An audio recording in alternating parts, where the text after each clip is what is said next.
In the depths of space, where silence reigns supreme and death comes without warning, there exists a truth that would shake the very foundations of galactic civilization. For 300 years, the Corvani Empire has ruled through fear, enslaving entire species and turning conquered worlds into mining colonies. Their arena fights are legendary, captured warriors from 1,000 worlds battling for the entertainment of their overlords. But today, something different walks onto the blood-soaked sand. Something that will make the entire galaxy remember why humans were once whispered about in the darkest corners of space stations. Why ancient records speak of a species so dangerous that even the mention of their name could clear entire sectors. The Corvani think they've captured just another primitive warrior from a backwater planet called Earth. They see his simple clothes, his unremarkable appearance, his lack of advanced technology, and they laugh. He will be easy prey for their champion gladiators. Another quick death to warm up the crowd. They have no idea they've just caged death itself. What they don't know is that this quiet human spent 20 years as humanity's most efficient killer. What they can't comprehend is that he volunteered for capture, walking into their trap with purpose burning in his eyes. What they refuse to believe is that somewhere in the void between stars, the rest of humanity is coming. And when they arrive, the galaxy will learn why Earth's children are called the Reaper's Harvest. The arena gates are opening. The crowd is screaming. The Corvani are placing their bets. But Marcus Chen isn't here to fight for their entertainment. He's here to collect a debt 3 centuries in the making. The transport ship Vextara cut through the void between stars with the arrogance that came from 3 centuries of unchallenged dominance. Its hull bore the crimson markings of the Corvani Empire, symbols that struck fear into the hearts of 1,000 different species across the galaxy. Today, like countless days before, it carried fresh cargo from the Outer Rim territories. Captain Zektar stood on the bridge, his forearms folded across his chitinous chest as he reviewed the manifest. 17 new specimens from various worlds, all destined for the fighting pits of Corvana Prime. Most would die within their first week in the arena, but that was expected. The entertainment value lay not in their survival, but in how spectacularly they could be made to fall. The human specimen is awake again, his second officer reported, mandibles clicking with what passed for amusement among the Corvani. Still refusing food. Zektar's compound eyes swiveled toward the security feeds displaying the cargo hold. There, in Cell 7, sat the most unremarkable creature he had ever seen. No scales, no natural armor, no venomous barbs or razor-sharp claws, just pale skin, dark hair, and those strange forward-facing eyes that seemed to track everything with an intensity that made even seasoned slavers uncomfortable. The human had been captured during a routine raiding operation on a small settlement in the Terran system. According to the reports, he had simply walked into their containment beam without resistance. No weapons, no struggle, no attempt to flee like the others. The strangest part was that he had been alone when they found him, sitting on a hillside overlooking the burning remains of what their sensors identified as some kind of agricultural facility. "Has he spoken yet?" Zektar asked, though he already knew the answer. "Not a word, Captain. The interrogation units report that he responds to direct questions with nothing but silence. Brain scans show he understands our language perfectly, but chooses not to engage." Zektar studied the human more closely. Marcus Chen, according to the identification chip they had scanned from his body, aged 43 standard years, which was barely past adolescence for most long-lived species, but represented middle age for the short-lived humans. No obvious cybernetic enhancements, no genetic modifications that their scanners could detect. By all appearances, he was completely ordinary. Yet something about him disturbed the captain in ways he couldn't articulate. Perhaps it was the way the human sat perfectly still for hours at a time, not fidgeting or showing signs of distress like other captured specimens. Perhaps it was how he ate only when absolutely necessary, consuming the bare minimum to maintain his strength. Or perhaps it was the way he looked at the guards when they passed his cell, not with the fear or rage they were accustomed to, but with something that resembled calculation. "Sir," the navigation officer called out, "we're approaching the Corvana system, requesting permission to begin descent protocols." "Granted," Zektar replied, but his attention remained fixed on the human. "What do we know about this species? I want a full briefing before we dock." The ship's AI immediately began displaying holographic data around the bridge. Species designation, Homo sapiens. Origin world, Earth, Terran system. Classification, recently contacted pre-warp civilization. Average lifespan, 70 to 80 standard years. Notable characteristics, bipedal, omnivorous, demonstrates unusual adaptability to diverse environments. The data stream continued, but Zektar found most of it unremarkable. Humans were apparently a young species, having only achieved spaceflight within the last few centuries. Their technology was primitive by galactic standards, their physical capabilities well below average, and their society was fractured into numerous competing factions. By every metric that mattered to the Corvani Empire, they were insignificant. There is one anomaly in the data files, Captain. The AI added almost as an afterthought. Historical records from approximately 300 years ago contain references to a species matching human characteristics. These records are fragmentary and often contradictory, but they consistently describe encounters with vessels of unknown origin that displayed tactical capabilities far exceeding their apparent technological level. Explain. The records speak of small craft that would appear seemingly from nowhere, engage larger vessels with impossible precision, and disappear before reinforcements could arrive. The attackers never attempted to claim territory or negotiate surrender. They would simply eliminate their targets and vanish. The last confirmed sighting was recorded approximately 250 years ago. Zektar's mandibles clicked thoughtfully. You're suggesting these might be the same species? The probability is difficult to calculate given the fragmentary nature of the data. However, physical descriptions in the old records match human characteristics with 94% accuracy. The captain considered this information as the massive bulk of Corvana Prime filled the view screen ahead. The planet was a monument to Corvani dominance, its surface dotted with gleaming cities built on the backs of slave labor from across the galaxy. At its heart lay the Grand Colosseum, where captured warriors fought and died for the entertainment of the ruling class. If these humans were once capable of the actions described in those records, what happened to them? Zektar asked. Unknown, Captain. The records suggest they simply stopped appearing. Some scholars theorized they had been eliminated by a superior force. Others proposed they had withdrawn voluntarily from galactic contact. As the ship began its descent through the planet's atmosphere, Zektar found himself studying the human with renewed interest.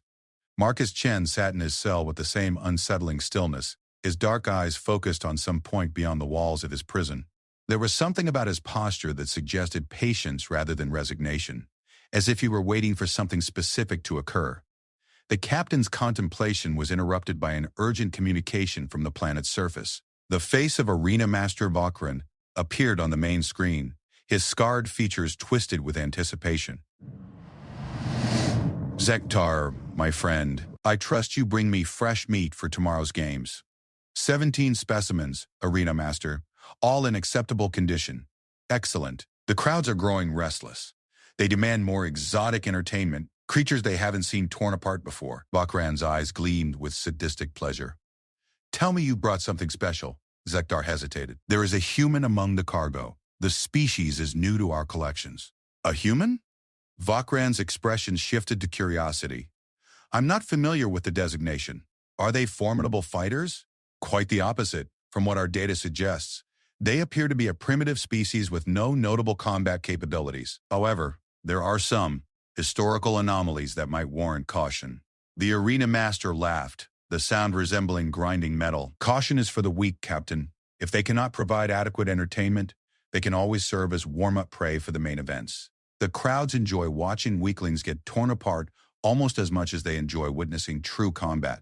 As the conversation continued, neither alien noticed that Marcus Chen had shifted slightly in his cell. For the first time since his capture, something resembling a smile crossed his features. It was not a pleasant expression. The transport ship settled onto its designated landing pad with a heavy thud that reverberated through the hull. Immediately, dock workers began the process of unloading cargo while guards prepared to transfer the prisoners to holding cells beneath the arena. The routine was well established after centuries of practice. Marcus stood when the guards arrived at his cell, moving with fluid grace that seemed almost casual but struck the Corvani as somehow predatory. He offered no resistance as they secured energy shackles around his wrists and ankles, but the lead guard noticed that the human's breathing and heart rate remained completely steady throughout the process. This one's different, the guard muttered to his companion in their native tongue. They all think they're different, came the reply.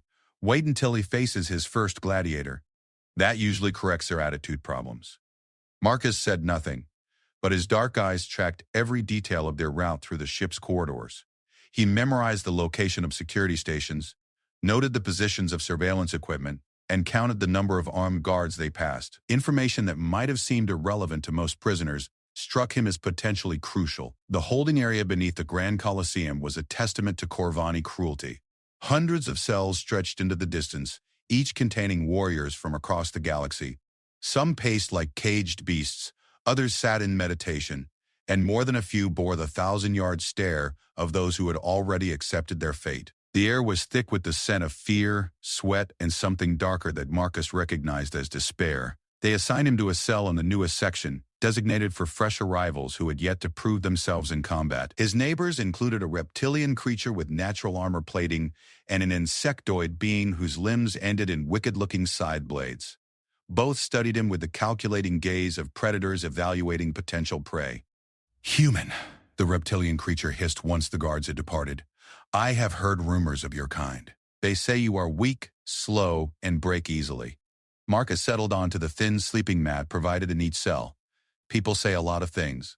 It was the first time he had spoken since his capture, and his voice carried an odd quality that made both aliens take a step back from their cell bars. There was nothing overtly threatening in his tone, but something in its controlled calmness suggested depths they couldn't fathom. "The arena makes philosophers of us all eventually," the insectoid creature said, its voice like wind through dry leaves. "Some learn wisdom through pain. Others learn nothing and die quickly. Which will you be, human? I suppose we'll find out." Marcus closed his eyes and began what appeared to be meditation, but his mind was actually focused on more practical matters. Somewhere above them, the citizens of Corvana Prime were settling in for another evening of entertainment, unaware that their comfortable existence was about to be challenged. Somewhere in the depths of space, carefully hidden signals were being transmitted on frequencies the Corvani had never learned to monitor. The human had been on planet's surface for less than 3 hours, but already his presence was beginning to ripple outward in ways the Empire couldn't comprehend. Systems that had been dormant for centuries were awakening. Ancient protocols were being activated, and in the furthest reaches of human space, ships that hadn't moved in decades were beginning to turn toward the galactic core.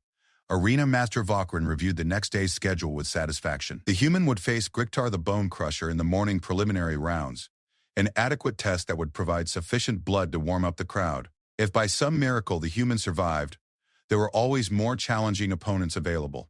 What the Arena Master didn't know was that Marcus Chen had spent the last 20 years of his life as humanity's most efficient killer. That he had volunteered for this mission knowing full well it was essentially suicide. That his capture had been entirely deliberate, and every moment since then had been part of a plan 3 centuries in the making. The Corvani thought they had captured a primitive warrior from a backwater world. What they had actually done was invite death itself into their most sacred arena. And somewhere in the darkness between the stars, Death's family was coming to collect what was owed. The Grand Colosseum of Corvana Prime had witnessed the death of millions over the centuries.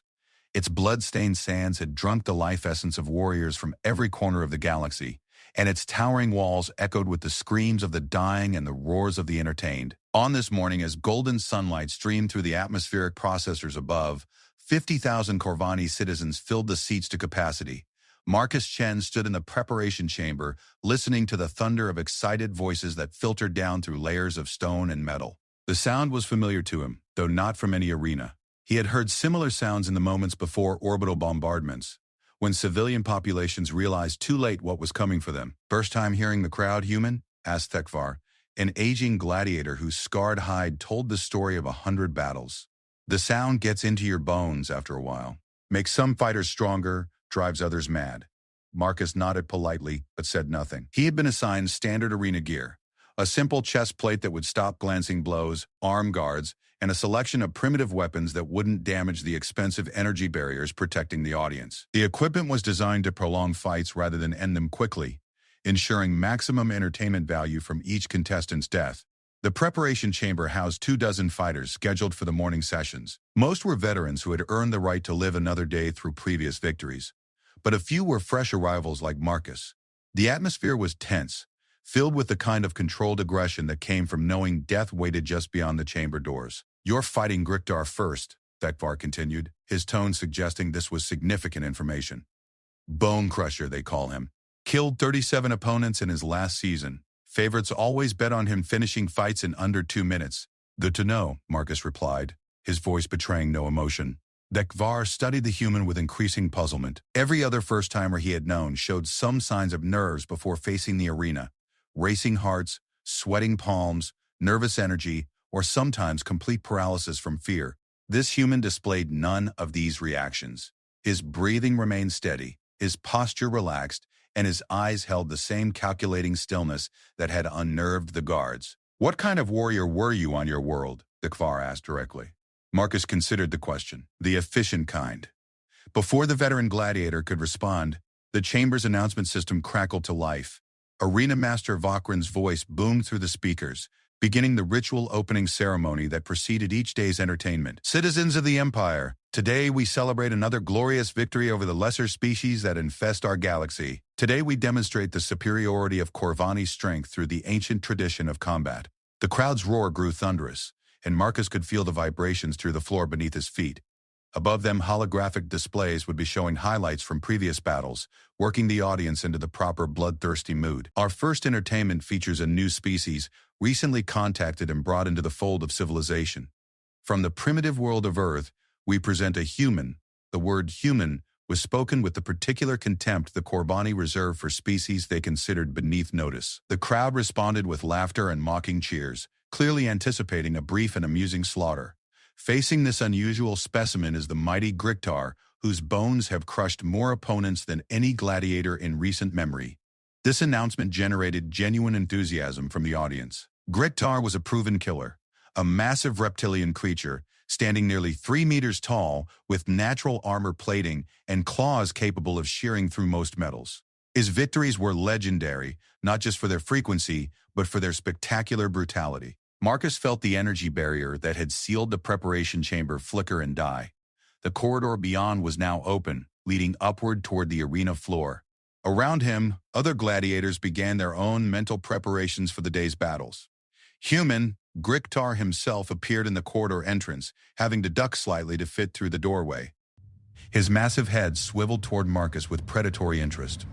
"I have been looking forward to meeting you." The creature's voice was a deep rumble that seemed to emerge from somewhere in his chest cavity. His yellow eyes, each the size of Marcus's fist, reflected an intelligence that went beyond mere animal cunning. Griktar was not just strong and deadly. He was smart enough to have survived dozens of arena battles against opponents who were themselves skilled killers. "The pleasure is mutual," Marcus replied, and for the first time since his capture, something resembling genuine emotion flickered across his features. Griktar's head tilted slightly, studying this response. Most opponents either tried to intimidate him with threats or cowered in fear when faced with his presence. This human did neither. Instead, he seemed almost pleased by the prospect of their encounter. The walk to the arena floor was deliberately designed to maximize psychological pressure on the fighters. The corridor sloped gradually upward, forcing them to climb toward the sounds of the baying crowd. Along the walls, holographic displays showed the final moments of previous battles, ensuring that every gladiator understood exactly what awaited them. Marcus noticed details that others missed: the energy conduits running along the ceiling, the positioning of surveillance equipment, the locations of emergency access panels. Information that would be useless to a typical gladiator became potential tactical assets in his mind. He had spent 2 decades learning to see every environment as a potential battlefield. The corridor ended at a massive gate forged from some dark metal and inscribed with Corvani religious symbols. Beyond it lay the arena floor, a circular space 100 meters in diameter, and covered with sand that had absorbed the blood of countless warriors. Rising above on all sides were the seats of the Colosseum, filled with aliens whose forearms waved banners and whose compound eyes gleamed with anticipation. "Citizens!" Vokran's voice boomed across the arena as the gate began to rise. "I present to you Griktar the Bone Crusher." The massive reptilian creature strode onto the sand with practiced confidence, raising his arms to acknowledge the crowd's roar of approval. His movements were fluid despite his size, and Marcus could see the coiled power in his muscles. This was a predator in peak condition, experienced in arena combat and confident in his ability to kill efficiently. And his opponent, the human known as Marcus Chen. The crowd's reaction to Marcus was markedly different. Laughter mixed with curious murmurs as they took in his unremarkable appearance. He was smaller than most gladiators, paler than most species, and carried himself with none of the obvious menace they expected from arena fighters. Marcus stepped onto the sand and immediately felt the difference in footing. The surface was loose and would shift under rapid movement, making balance and traction crucial factors in any fight. The sand was also stained dark in several places, marking spots where particularly memorable deaths had occurred. Combatants, select your weapons, Vokran commanded. A platform rose from the center of the arena, displaying an array of primitive weapons. Swords, spears, axes, hammers, and various exotic implements from different worlds. The selection was intentionally limited to close combat weapons that would force fighters into personal, visceral conflicts. Griktar approached the platform and selected a massive warhammer whose head was the size of Marcus's torso. The weapon was clearly designed for his species, balanced for someone with his reach and strength. He tested its weight with a few practice swings that sent whistles through the air. Marcus studied the available weapons carefully, eventually selecting what appeared to be a simple combat knife and a shorter blade that resembled a large dagger. The crowd laughed at his choices, seeing them as woefully inadequate against Griktar's hammer. "Interesting selection, human," Griktar rumbled, as they moved to opposite sides of the arena. "Those tiny blades will be useless against my hide." "We'll see," Marcus replied, his voice carrying easily across the sand despite its quiet tone. The arena master raised his staff, signaling the start of combat. Around them, 50,000 voices fell into expectant silence. Energy barriers hummed to life, protecting the audience from any stray weapons or flying debris. Recording devices focused on the fighters, preparing to capture every moment of the coming violence for later broadcast across the Empire. "Let the entertainment begin," Vokran shouted, bringing his staff down with theatrical flair. Griktar immediately charged forward, his massive frame surprisingly quick across the sand. The warhammer whistled through the air, in a devastating overhead swing that would have crushed most opponents into paste. The crowd leaned forward in anticipation of seeing the human's body explode under the impact. Marcus wasn't there when the hammer fell. He had moved at the last possible second, sliding to his left with fluid precision that carried him just beyond the weapon's arc. The hammer struck the sand where he had been standing, sending up a shower of grit and leaving a crater nearly a foot deep. The crowd's cheers faltered slightly. They had expected the human to stand and fight, to at least attempt some heroic but doomed resistance. Instead, he had simply moved, efficiently, without wasted motion or dramatic flourishes. Griktar recovered quickly, spinning to track his opponent's new position. His yellow eyes narrowed as he reassessed the situation. The human's movement had been too smooth, too perfectly timed to be luck or accident. This prey might prove more interesting than expected. "You're quick for such a small creature," the reptilian gladiator observed, hefting his hammer for another strike. "But you cannot run forever." Marcus said nothing, but his posture had shifted almost imperceptibly. He held the knives loosely at his sides, their edges angled to catch the arena's lighting. For the first time since entering the Colosseum, he looked truly focused. Griktar attacked again, this time with a horizontal swing designed to catch the human regardless of which direction he dodged. The hammer moved in a wide arc that would cover nearly half the arena's width, giving Marcus nowhere to run. Instead of dodging, Marcus stepped forward. The movement was so unexpected that even Griktar hesitated for a fraction of a second. In that pause, Marcus ducked beneath the hammer's arc and closed the distance between them. His knives moved in precise, economical strokes that found gaps in the reptilian's natural armor. The cuts were small, almost surgical in their precision. They didn't penetrate deeply enough to cause immediate damage, but they found nerve clusters and pressure points with uncanny accuracy. Griktar roared in surprise and pain, swinging the hammer in a wild backhand that caught only empty air. Marcus had already withdrawn, dancing back to safe distance before the counterstrike could connect. The crowd's murmur grew louder as they processed what they had just witnessed. The human had not only survived Griktar's attack, he had actually wounded the arena's champion. "Impossible," someone in the crowd whispered, the comment carrying clearly in the suddenly quieter atmosphere. Griktar looked down at the small cuts on his arms and torso. They were bleeding, but more troubling was the fact that he was losing sensation in the affected areas. Whatever the human had done, it was interfering with his nervous system. "What are you?" the reptilian demanded, his voice carrying a note of uncertainty that hadn't been there before. Marcus finally smiled, and the expression transformed his entire appearance. Where before he had seemed unremarkable, almost forgettable, now he radiated a cold intensity that made even the bloodthirsty crowd shift uncomfortably in their seats. "I'm the one they send when negotiation fails," he said simply. The answer meant nothing to Griktar, but something in the human's tone suggested it should have. The reptilian champion shook his massive head, clearing away doubts and confusion. He was a proven killer who had defeated dozens of opponents. This tiny, soft-skinned creature might be trickier than expected, but he was still just prey. Griktar's next attack was more cautious. a series of measured strikes designed to herd the human into a corner where his mobility advantage would be neutralized. The strategy was sound, and it began to work. Marcus found himself driven steadily backward toward the arena wall, his options for evasion growing limited. The crowd sensed the shift in momentum and began cheering again. This was more like what they had expected, the superior predator methodically hunting down his prey. Some began placing additional bets on exactly how Griktar would finish the kill. But as Marcus retreated, he continued his surgical strikes. Each time the hammer passed close enough, his knives found their marks. Tiny cuts appeared on Griktar's hands, wrists, and forearms. None were individually significant, but their cumulative effect was becoming obvious. The reptilian's swings were getting slower. His coordination was becoming less precise. The nerve strikes were interfering with his motor control in ways that his natural healing couldn't counteract quickly enough. "Stand still and die with honor," Griktar roared, frustration evident in his voice. "Honor," Marcus repeated thoughtfully, as if considering the concept. "That's an interesting word, coming from someone who makes a living murdering prisoners for entertainment." The casual contempt in the human's voice was more cutting than any blade. Griktar had been called many things over his career: monster, killer, champion, but never had anyone made him feel small with mere words. The psychological impact was almost as significant as the physical damage he was accumulating. Marcus reached the arena wall, but didn't seem concerned by his apparent entrapment. Instead, he placed one hand against the energy barrier and looked up at the crowd for the first time since the fight began. His gaze swept across thousands of alien faces, and wherever his eyes focused, the cheering grew noticeably quieter. "Your champion is dying," he announced, his voice somehow carrying clearly through the arena despite its conversational volume. "You just don't realize it yet."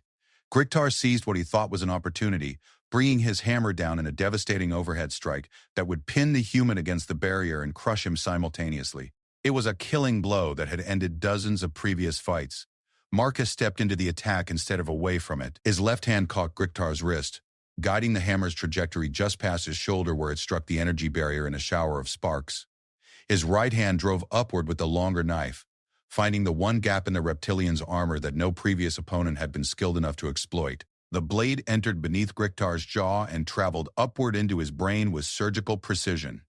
The massive gladiator's eyes went wide with shock, then empty with death. His body toppled backward onto the sand, the warhammer falling from nerveless fingers. Silence blanketed the Colosseum like a shroud. Marcus stepped away from the body and looked up at Arena Master Vakran, who stood frozen in his elevated platform. "Next," the human said simply. It was only then that the crowd understood they had not witnessed an execution. They had witnessed an execution. The silence that followed Griktar's death stretched on for nearly 30 seconds, an eternity in the bloodthirsty atmosphere of the Grand Colosseum. 50,000 pairs of eyes stared down at the human who stood calmly beside the corpse of their champion, his simple knives still dripping with reptilian blood. Arena Master Vakran was the first to recover from the shock. His forearms trembled as he raised his staff, and when he spoke, his voice cracked with barely controlled fury. "Impossible! The sensors must have malfunctioned. No primitive warrior could have defeated Griktar so easily." Marcus looked up at the elevated platform, where Vakran stood surrounded by arena officials and security guards. His dark eyes met the arena master's compound gaze without flinching. "Your sensors worked fine. Your champion was just slower than he thought." The casual dismissal of Griktar's death sent a ripple of unease through the crowd. This wasn't how arena battles were supposed to unfold. Champions weren't supposed to die quickly and quietly, especially not to opponents from unknown species. The entertainment value lay in prolonged struggle, dramatic reversals of fortune, and glorious displays of superior strength. "Bring out the next fighter," Vakran commanded, his voice echoing across the sand. "We'll see how this human fares against a real opponent." The crowd began to recover its voice, though the cheering sounded forced now. Many were frantically checking their betting displays, trying to understand how the odds had shifted so dramatically. Others were reviewing recordings of the fight, watching in slow motion as Marcus had moved with precision that their eyes had been too slow to fully appreciate in real time. The preparation chamber gate opened again, and another gladiator strode onto the sand. This one was a Vectani warrior, a species known for their incredible speed and reflexes. Sildar the Quick had earned his name through 12 seasons of arena combat, always moving too fast for his opponents to track effectively. Unlike Griktar, Sildar didn't bother with conversation or intimidation. He simply selected dual curved swords from the weapon platform and began moving in a pattern that made him difficult to focus on visually. His species' natural camouflage abilities allowed him to blend partially with his surroundings, becoming a shifting blur of motion that confused the eye. Marcus watched this display with professional interest. He had encountered Vectani before, during humanity's first tentative exploration of the galaxy centuries ago. They were dangerous opponents, but they had predictable patterns once you understood their physiology. "Citizens," Bakran's voice boomed across the arena, "witness the speed of Sildar as he avenges the death of our fallen champion." The crowd's enthusiasm was returning as they watched the Vectathani warrior blur around the arena's perimeter. This looked more promising than the previous fight. Sildar was known for spectacular kills that involved dismembering his opponents while moving too quickly for them to defend themselves. "Begin!" Bakran commanded. Sildar immediately accelerated to full combat speed, becoming little more than a shifting distortion in the air as he circled Marcus. The human stood motionless in the center of the arena, apparently unable to track his opponent's movement. The first attack came from behind, both swords aimed at Marcus's spine in a strike that should have severed him in half. Instead, the blades met empty air as Marcus dropped into a crouch and spun, one of his knives extending outward at precisely the right moment to catch Sildar across the thigh. The Vectathani stumbled. His natural camouflage flickering as pain disrupted his concentration.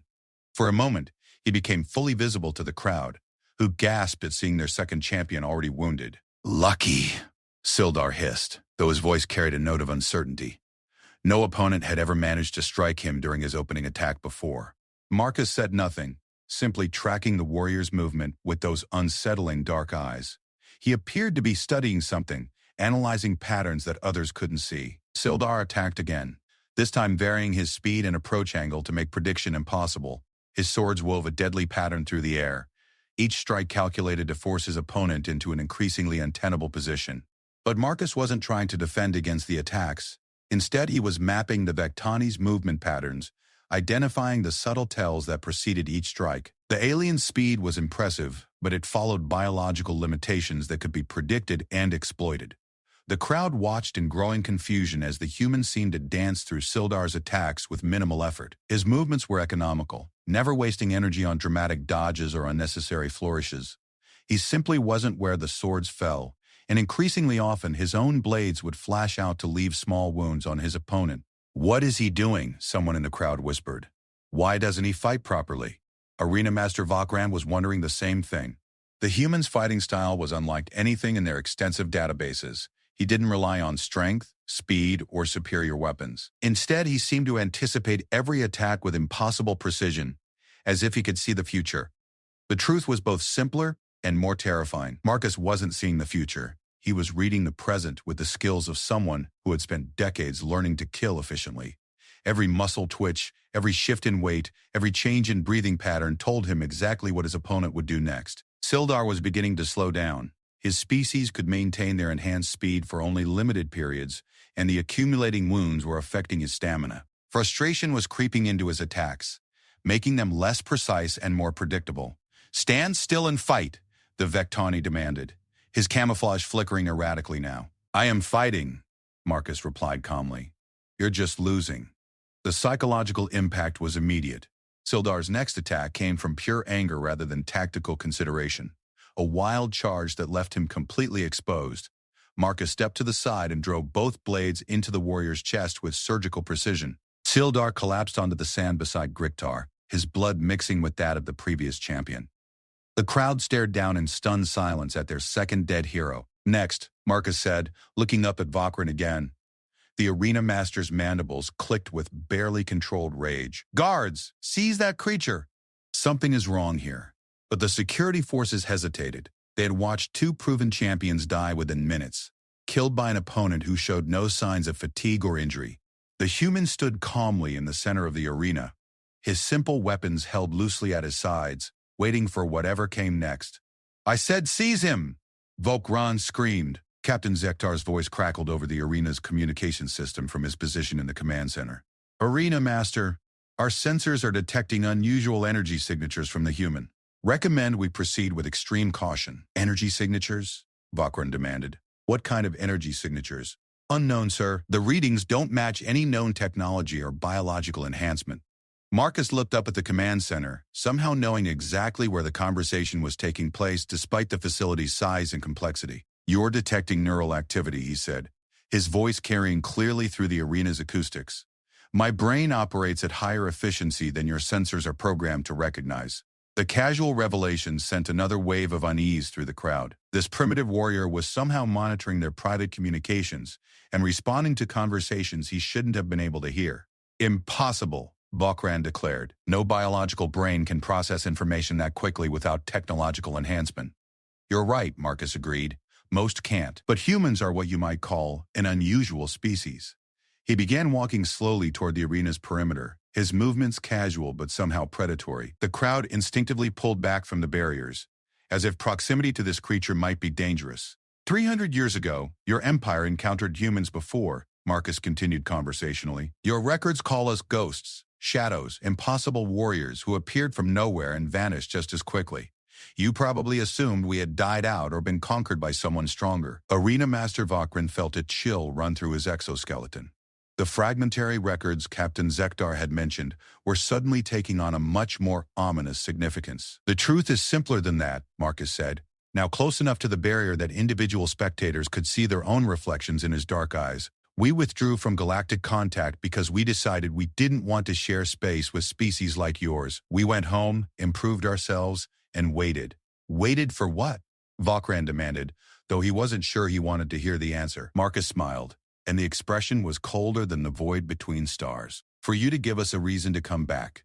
The arena's main display screen suddenly flickered to life, showing tactical readouts that none of the Corvani recognized. Grid patterns overlaid the Colosseum structure, highlighting structural weak points, security stations, and escape routes. The displays showed the facility as if viewed from orbit, with precision that suggested detailed surveillance. "What is this?" Vokran shouted. "How are you accessing our systems?" "I'm not," Marcus replied calmly. "They are." The screens shifted to show space above Corvana Prime, where something impossible was taking shape. Ships were decloaking in perfect formation, their designs unlike anything in the Corvana databases. Sleek, predatory vessels that seemed to absorb light rather than reflect it, each one bristling with weapon systems that radiated barely contained power.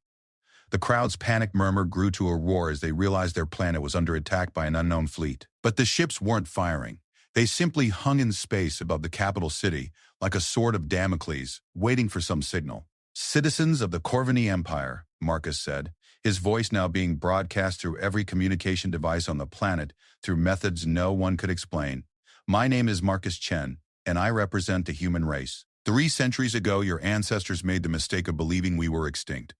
Today, you made the mistake of believing we were weak." The main display focused on one of the human ships, zooming in to show details of its construction. The hull was covered in markings that hurt to look at directly, symbols that seemed to shift and crawl when observed. "This ship is called the Reckoning.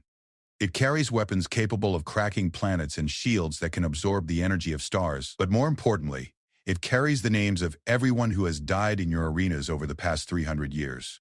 Arena Master Vokran was frantically trying to contact the Planetary Defense Forces, but every communication channel was either jammed or displaying the same impossible feed. The human fleet had somehow seized control of their entire communication network without triggering a single security protocol.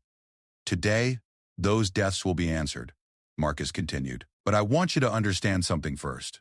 This isn't conquest. This isn't war. This is justice." He gestured toward the bodies of the 2 gladiators lying on the sand behind him. "These warriors died for your entertainment. Thousands more died before them, and thousands more would have died after. But entertainment based on suffering has a price, and today that bill comes due." The crowd was in full panic now, many trying to flee the Colosseum while others pressed against the barriers demanding protection from security forces. But the exits had sealed automatically when the human ships appeared, trapping everyone inside the arena. "You have a choice," Marcus said, his voice cutting through the chaos with unnatural clarity. "You can accept responsibility for what you've done and work to make amends, or you can resist and face the consequences. But understand this, my people didn't come here to negotiate. We came here to collect a debt."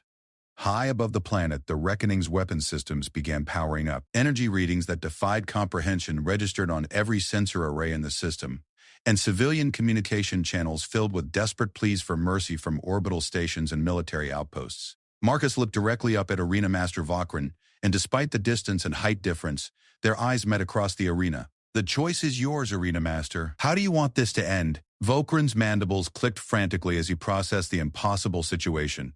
His planet was under siege by beings who commanded technology that made Corvani weapons look like primitive tools. His arena was sealed by forces he couldn't understand, and in the center of it all stood a human who had just killed 2 champions with casual efficiency.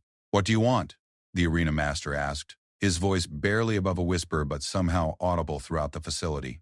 Marcus Chen smiled again, and this time the expression held just a hint of satisfaction. I want you to understand what it feels like to be prey. The lights in the Grand Colosseum dimmed, casting the arena in shadows that seemed to move independently of their sources. And in those shadows, Marcus Chen began to show the Corvani Empire exactly why humans had once been whispered about in the darkest corners of space stations. The Reaper had come to collect his due, and no force in the galaxy could stop what was about to unfold. The Grand Colosseum had become a tomb of living fear. 50,000 Corvani citizens pressed against sealed exits, their panic-stricken voices creating a cacophony that echoed off the ancient stones. Above them, the displays continued showing the human fleet maintaining perfect formation, weapons charged but not yet firing. Arena Master Vokran stood frozen on his elevated platform, his 4 arms trembling as he tried to process the impossible situation. 3 centuries of unchallenged dominance had not prepared the Corvani for this moment. They were predators who had never learned to be prey, apex beings suddenly confronted by something beyond their comprehension. Marcus Chen remained in the center of the arena, but his stillness now radiated menace rather than calm. The shadows cast by the dimmed lighting seemed to bend around him, creating the illusion that darkness itself was drawn to his presence. Let me tell you a story, Marcus said, his voice carrying effortlessly through the chaos. The crowd's panic began to subside as his words somehow compelled their attention. 300 years ago, humanity took its first tentative steps into the galaxy. We were young, curious, eager to make contact with other intelligent species. The main displays shifted to show archival footage that the Corvani had thought lost forever. Primitive human ships exploring the Outer Rim territories, their crews broadcasting messages of peace and friendship into the void. We found you first, Marcus continued. The mighty Corvani Empire, rulers of 1,000 worlds, masters of lesser species. And what did you do when you encountered humanity's first explorers? The displays showed security footage from Corvani ships, grainy recordings of human prisoners being processed for the arena fights, men and women in simple spacesuits, their faces filled with confusion and terror as they were dragged towards certain death. You enslaved them, Marcus said simply. 12 vessels, 417 human beings. All of them ended up right here, in this arena, fighting and dying for your entertainment. Vokran's mandibles clicked nervously. These records were classified at the highest levels, sealed in archives that no external force should have been able to access. Yet somehow this human possessed documentation that proved humanity's first contact with the galaxy had been through Corvani slave raids. We searched for them, Marcus continued. Sent rescue missions, diplomatic envoys, offered trade agreements and cultural exchanges. Your response was to capture more of our people. By the time we understood what was happening, nearly 1,000 humans had died in various Corvani arenas. The crowd's murmur grew quieter as they began to understand the scope of what their empire had done. For generations, they had been told that arena prisoners were criminals or volunteers from primitive worlds, never full citizens of spacefaring civilizations. So we adapted, Marcus said, and his voice carried a note that made even the bravest Corvani shudder. We studied your empire, learned your weaknesses, mapped your territories, and then we began teaching you why capturing humans was a mistake. The displays showed fragmentary records of the ghost attacks that had plagued Corvani space 3 centuries ago, ships appearing from nowhere, striking with impossible precision, vanishing before reinforcements could arrive. The attacks had been surgical, targeted specifically at slave ships and arena facilities. Every human you killed, we avenged tenfold, Marcus explained with clinical detachment. Every ship that carried our people to their deaths was destroyed along with its crew. Every arena that profited from human suffering was burned to ashes. We weren't trying to conquer territory or claim resources. We were collecting a debt. Captain Zektar's voice crackled over the communication system from the command center, his tone barely controlled. The attacks stopped suddenly. Our records show no human activity for over 200 years. Marcus nodded acknowledgement toward the command center's location. Because you learned to avoid human space, your empire was large enough that you could simply ignore our small corner of the galaxy. We became ghosts, legends, cautionary tales told in spacer bars, and we were content to let you believe we had vanished. He began walking slowly around the arena's perimeter, his movement casual but somehow hypnotic. The crowd tracked his progress with the fascination of prey animals watching a circling predator. But empires grow, don't they? Territories expand. Eventually, your scout ship started probing human space again, testing our defenses, mapping our worlds. And 3 months ago, you made the mistake of taking human prisoners again. The displays showed recent footage from a Corvani raid on a human agricultural colony. Marcus himself was visible in the recordings, standing alone on a hillside as alien ships descended from orbit. The Harvest Moon colony, Marcus said softly. 17,000 people living peaceful lives as farmers and researchers. Your ships arrived during their harvest festival, when families were gathered together celebrating the season. Vokran felt something cold settle in his stomach as he watched the human's expression grow distant, almost philosophical. Your raiders were efficient, Marcus continued. Killed anyone who resisted, took anyone who might provide entertainment in the arenas. Children, elderly, pregnant women. It didn't matter to your crews. They were just cargo to be processed and sold. The arena had grown completely silent now. Even the panic seemed suspended as 50,000 beings listened to this quiet recital of their empire's crimes. I was visiting my sister that day, Marcus said, and for the first time, genuine emotion crept into his voice. She had 3 children, beautiful, bright kids who wanted to be explorers when they grew up. They were going to follow in humanity's footsteps, travel to the stars, make contact with alien civilizations. He stopped walking and looked directly up at Arena Master Volkran. Your raiders killed my sister when she tried to protect her children. Then they loaded those kids onto a transport ship bound for the fighting pits of Corvana Prime. The implications hit the crowd like a physical blow. This wasn't just about historical grievances or political disputes. This was personal, intimate. A man seeking revenge for the murder of his family. I volunteered to be captured, Marcus explained with terrifying calm. Walked into your containment beam without resistance so they would bring me here. Because I wanted to see this place with my own eyes. I wanted to understand exactly what you had built on the bones of innocent people. The displays shifted to show tactical readouts of the Colosseum structure, highlighting every weakness and vulnerability with surgical precision. Emergency exits, power distribution nodes, structural support pillars, everything was mapped and analyzed. And now that I've seen it, Marcus continued, I can tell you exactly how we're going to tear it down. Volkran found his voice at last. What do you want from us? Reparations? Territory? We can negotiate. Negotiate, Marcus interrupted. And his laugh was colder than the void. You think this is about politics? About territory or resources or power? He gestured toward the bodies of the 2 gladiators still lying on the blood-stained sand. This is about justice, pure and simple. You built an empire on suffering, and now that suffering is coming home. The human fleet above began moving for the first time since their arrival, ships shifting into attack formations that defied conventional tactical doctrine. Their movement was fluid, organic, like a school of predatory fish responding to some silent signal. Every person who died in this arena will be avenged, Marcus said. Every family destroyed by your raids will see justice done. Every child sold into slavery will have their freedom paid for in blood. Vokran's desperation finally overcame his pride. Please, we can make amends. Release all prisoners, provide compensation, change our ways. Change your ways? Marcus repeated thoughtfully. That's interesting. Tell me, Arena Master, how many prisoners are currently being held beneath this facility? The question was asked with such casual interest that Vokran answered without thinking. Nearly 3,000, representing dozens of species from across the galaxy. Marcus nodded as if this was exactly what he had expected to hear. And how many of them volunteered to be here? The Arena Master's silence was answer enough.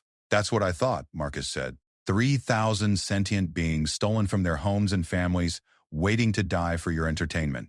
And you want to talk about making amends. The main displays began showing interior views of the facility's holding areas, cell after cell filled with captured warriors from across the galaxy, all living in conditions that violated every standard of decency. The crowd could see their own entertainment infrastructure exposed in all its horrific detail. Here's what's going to happen, Marcus announced, his voice taking on the tone of someone delivering an ultimatum. You're going to release every prisoner in this facility. You're going to provide them with transportation home and compensation for their suffering. And you're going to publicly acknowledge what your empire has done. And if we refuse? Vokran asked. though he already knew the answer. Marcus looked up at the human fleet hanging in orbit above them, weapons powered and ready.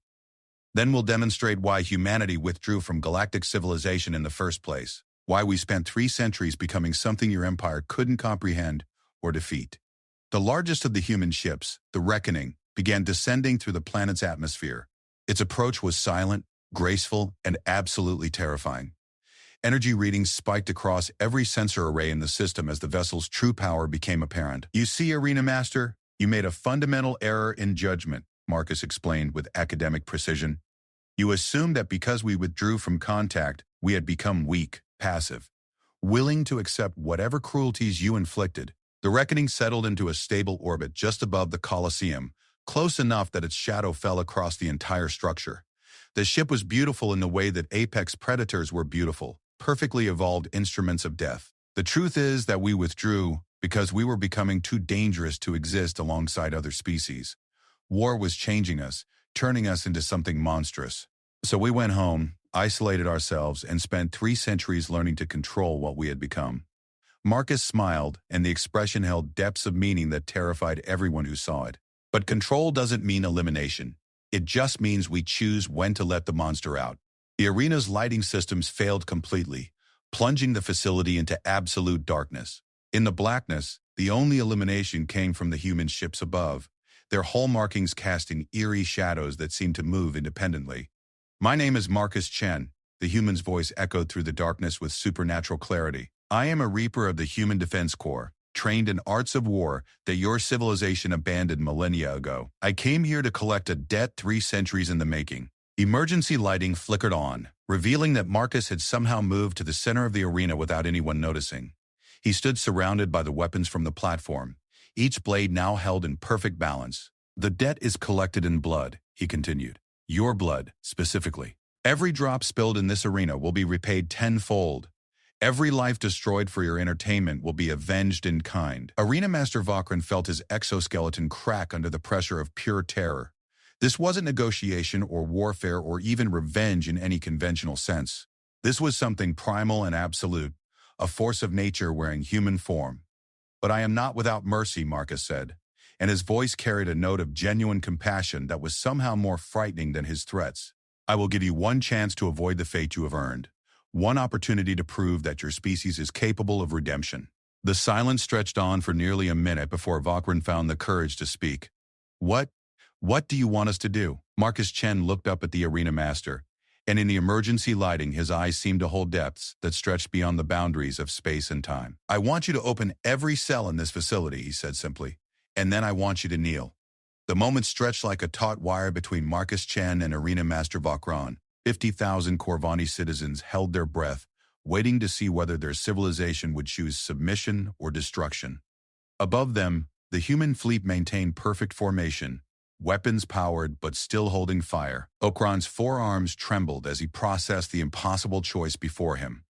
3 centuries of absolute power had never prepared him for this moment of reckoning. His compound eyes swept across the crowd, seeing fear and confusion in every face, before settling back on the human standing calmly in the center of the blood-soaked arena. "You asked me to humiliate our entire species," the Arena Master said finally, his voice barely above a whisper. "I ask you to acknowledge what you've become," Marcus replied without emotion. "Humiliation is just the price of that acknowledgement."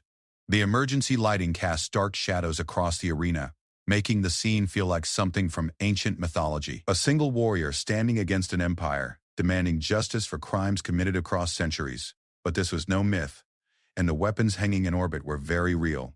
Captain Zekdar's voice crackled over the communication system, tight with desperation. "Arena Master, our defense fleet is requesting permission to engage the human vessels. They believe they can—" "No," Vakran interrupted sharply. "Order all military units to stand down. Any ship that approaches the human fleet is to be considered in mutiny." The crowd murmured in confusion at this command. Their Arena Master was surrendering without a fight, capitulating to a single enemy warrior. It went against everything their culture had taught them about strength and dominance. Marcus nodded approvingly. "A wise decision. Your defense fleet would have been destroyed in approximately 14 seconds, and their deaths would have been added to the debt your people owe." He began walking toward the control platform, his movement casual but purposeful. With each step, the crowd pulled back further from the barriers, instinctively recognizing that proximity to this creature was dangerous. "Open the cells," Marcus commanded, looking directly at Vakran. "All of them. Every prisoner in this facility walks free today." Vakran hesitated for a moment longer, his pride warring with his survival instinct. Then his hands moved to the control panel, entering the codes that would unlock every cell in the Colosseum's vast underground complex. The sound that followed was unlike anything the arena had ever heard. 3,000 voices raised in surprise celebration as cell doors throughout the facility opened simultaneously. Cheers, roars, songs of victory in dozens of different languages echoed through the stone corridors below. "Now," Marcus said, his voice cutting through the celebration, "kneel." The command was spoken softly, but it carried the weight of absolute authority. Around the arena, 50,000 Corvani citizens looked to their arena master for guidance, waiting to see how he would respond. Vakran stood frozen for long moments, his entire worldview crumbling around him. His species had ruled through strength for millennia, had never bowed to any force in the galaxy. To kneel now would be to admit that everything they had built was founded on weakness rather than superiority.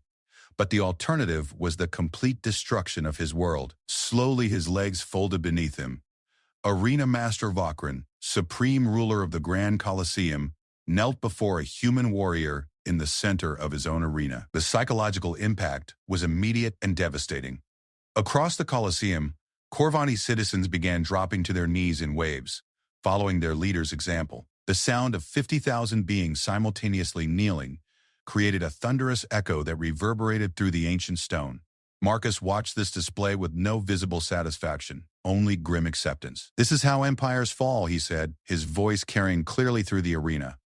Not through conquest or destruction, but through the simple recognition of what they truly are.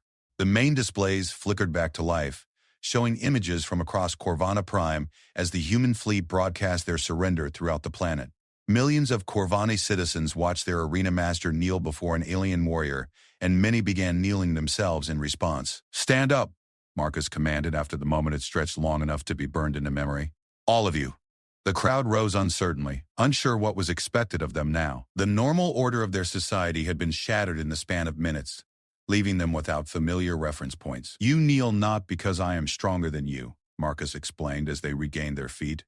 "You kneel because you finally understand the difference between power and strength. Power is what you've had for 3 centuries, the ability to inflict suffering on those weaker than yourself. Strength is what you lack, the courage to admit when you've done wrong and work to make it right." From the holding areas below came the sound of footsteps as liberated prisoners began making their way toward the surface. Warriors from dozens of species, some who had been captive for years, emerged, blinking into the arena's dim lighting. The Kvar was among the first to reach the arena floor, the scarred veteran moving with dignity despite his years of imprisonment. He looked at Marcus with something approaching reverence, understanding that this human had done something no prisoner had ever dreamed possible. "You did it," Thekvar said simply. "You actually did it." "We did it," Marcus corrected. Every person who died in this arena, every family destroyed by Corvani raids, every child sold into slavery, they all contributed to this moment. I'm just the one who collected what was owed. More liberated prisoners were emerging now, a steady stream of beings from across the galaxy. Some were recent captures who still held hope of seeing their homes again. Others were veterans who had long since given up any expectation of freedom. All of them stared in wonder at the human who had achieved the impossible. Arena Master Vakran found his voice again, though it trembled with uncertainty. "What happens now? You have your justice, your prisoners are free. Will you destroy our world as you threatened?" Marcus considered the question with genuine thoughtfulness. "That depends entirely on what you do next. Justice and vengeance are not the same thing, though they can look similar from certain angles." He gestured toward the liberated prisoners gathering on the arena floor. "These people need transportation home. They need medical care, counseling, reparations for what they've suffered. Your empire took them from their families. Now your empire will return them. And if we comply with these demands," Vokran asked, "then humanity will withdraw from Corvani space, just as we did 3 centuries ago. You'll never see us again, unless you give us reason to return." The arena master's compound eyes darted toward the human fleet still hanging motionless above the planet. "And if we refuse?" Marcus smiled, and the expression held depths that no Corvani present wanted to explore. Then you'll discover what happens when humanity stops showing restraint. Captain Zektar's voice interrupted from the command center. Human warrior, our sensors are detecting additional vessels approaching from the edge of the system. Are these more of your ships? Marcus tilted his head slightly, as if listening to communications the Corvani couldn't hear. No, Captain. Those are the families. Families? Bakran repeated in confusion. The relatives of everyone who died in your arenas over the past 3 centuries. They're coming to collect their dead and bear witness to what you built on their suffering. The main displays shifted to show the approaching vessels, hundreds of ships of varying sizes and designs. Some were sleek military craft like the human fleet, but many were clearly civilian vessels. Transport ships, cargo haulers, even private yachts. All bore the same hallmarkings that seemed to hurt the eyes when observed directly. How many? Bokran whispered. 17,000 ships, Marcus replied matter-of-factly, representing approximately 2 million human beings. Every person who ever lost someone to your empire's appetite for entertainment. The scope of what they were witnessing began to dawn on the Corvani. This wasn't just about the current prisoners or even historical grievances. This was about an entire civilization's accumulated grief and rage, held in check for centuries and now finally being expressed. They're not here for conquest, Marcus continued. They're here for closure, to see their loved ones' killers acknowledge what they've done and work to make amends. Liberated prisoners continued streaming onto the arena floor, and many were embracing each other with the joy of shared survival. Some wept openly, unable to believe that their captivity was finally over.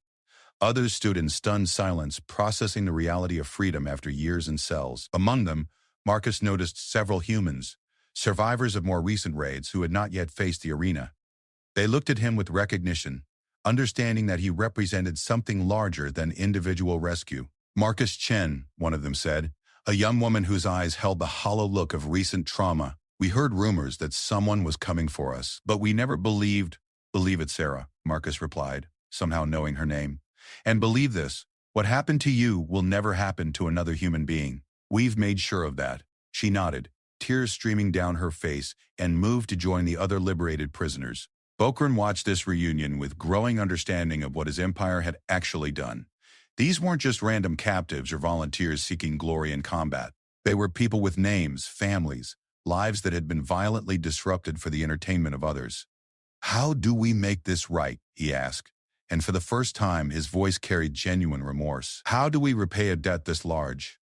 Marcus looked around the arena, taking in the liberated prisoners, the kneeling crowd, the displays showing approaching ships filled with grieving families. When he spoke, his voice carried the weight of someone who had seen both the worst and best of what civilizations could achieve. You start by acknowledging what you've done, he said. Not just here, not just today, but across 3 centuries of empire. You document every raid, every capture, every death. You make it public record so that future generations understand the cost of treating other beings as entertainment. Bakran nodded slowly. And then you work to ensure it never happens again. You reform your justice system, your military doctrine, your cultural values. You become a civilization that creates rather than destroys, that protects rather than exploits. And if we succeed, the arena master asked, if we truly change, become better than what we were? Marcus Chen looked up at the human fleet hanging in orbit above them, at the approaching vessels filled with families seeking closure, at the liberated prisoners gathering on the blood-soaked sand of the Grand Colosseum. Then maybe someday humanity might consider having neighbors again, he said. But that day is a long time coming. First you have to prove you're worthy of sharing the galaxy with others. The arena fell silent as everyone present contemplated the magnitude of the task ahead. Reforming an entire civilization, changing cultural values held for millennia, acknowledging crimes that spanned centuries. It was a challenge that would take generations to complete.